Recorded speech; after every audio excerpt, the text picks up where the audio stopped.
Hello friends, তোমরা সবাই কেমন আছো? আশা করি সবাই খুব ভালো আছো। আর তোমাদের কাছে আমি একটা সুন্দর নয়নতারা ফুল নিয়ে এসেছি। আশা করি তোমাদের ভালো লাগবে। আর দেখো কি সুন্দর ফুটে আছে। আর এই ফুলগুলো সকালেই ফোটে আর দেখতেও খুব দারুণ লাগে। তোমরা দেখতে পাচ্ছ। আর এই ছোট্ট ফুল গাছটা আমি খুব ছোট্ট একটা জায়গায় লাগিয়েছি। এই দেখো, প্লাস্টিকের একটা কৌটো বলতে পারো। তো এই গাছটা হতে বেশি মাটি দরকার পড়ে না।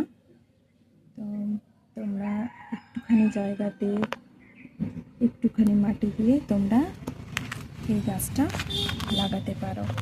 আর দেখো, প্রত্যেকটা শাখায় কুড়ি এসেছে। দেখো, আর এই গাছটা সহজে মরে না। একবার বেঁচে গেলে সারা বছর ফুল দিতে শুরু করে। আশা করি তোমাদের এই ভিডিওটা খুব ভালো লেগেছে। আর ভালো লাগলে একটা সাবস্ক্রাইব করে দিও আর একটা লাইক করে দিও। আর কমেন্টস বক্সে কমেন্টস জানিও।